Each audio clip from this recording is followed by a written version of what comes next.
Mala here with your grounding energy medicine tip.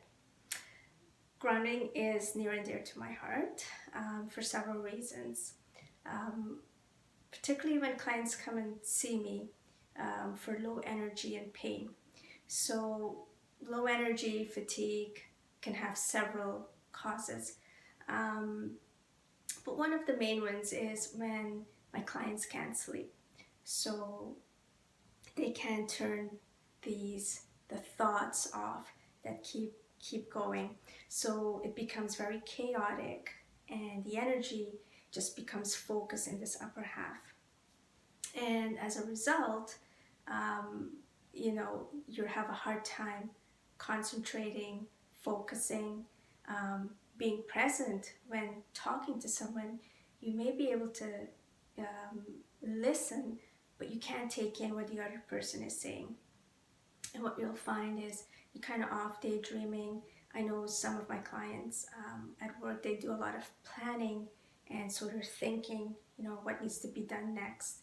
And the first symptom that I see is not, again, not being able to sleep, and two, having pain in the body. And again, that is due to several reasons, different reasons, of course, but one of them can be attributed to grounding. The energy in the body just can't flow through the body and gets congested, particularly in joints. So today I'm going to share a couple of tips how you can help yourself ground energy. And as you know, in appliances, there is grounding, that if there's an electrical surge, that it doesn't damage key components in electronic equipment. And we are an electromagnetic body. We do have an electromagnetic field around us that can be picked up with either the camera or even measured with equipment. So we need to ground to maintain physical and mental well-being. So let's start with the first one, just by making space in the head. So we're just dragging our fingers, and with some pressure, just gonna open the crown all the way to the back of the neck, hanging on the shoulders, and exhaling down. So that's your first step. Second thing that we can do is bring the energy down to the rest of the body. So we're going to put our finger in the navel and one finger in between the eyebrows. We're going to inhale and pull up, taking a deep breath in and exhale. And you'll do this maybe for 3 breaths, and you'll find that the chaotic thoughts become less turbulent, and you can start to feel inhabit your body again, because you've been actually living up in your head.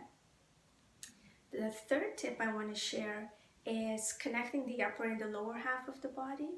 There is an energetic belt flow that is around the middle of the body. So think of it as an equator belt. And what we do is just drag the hands around and then off the leg. We do it both sides.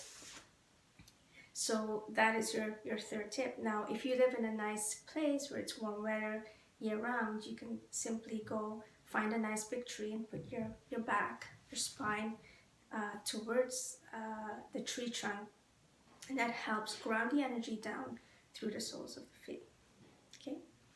The next tip that I want to share, fourth one, is simply taking a stainless steel spoon and at the bottom of your feet, just rubbing it back, back and forth, or in simple figure eights.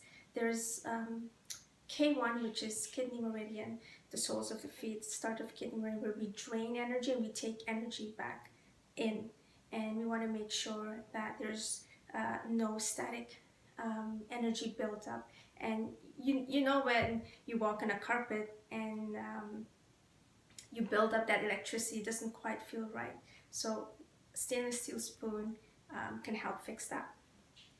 The other tip that I want to share is just tapping on the start of stomach meridian. You can do just tap on here, and this meridian runs around the eyes, flares out, collarbone, down either side, and off the second toe, which is right next to the big toe. So you can just simply tap here, or with your fingers, if you can reach, touch your second toe on either side, and that can help ground.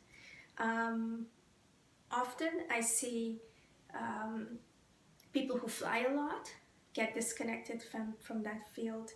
So if you're a frequent flyer, make sure you do some of these self-grounding tips.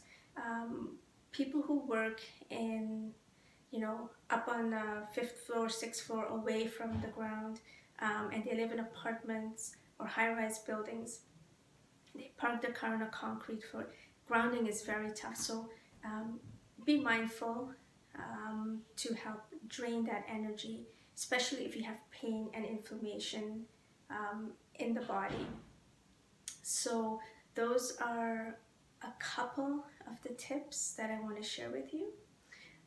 If you want to find out if you're grounded or not, come and see me for a complimentary grounding energy check at Nature's Vibe, or you can email me at shiftyourenergies@gmail.com.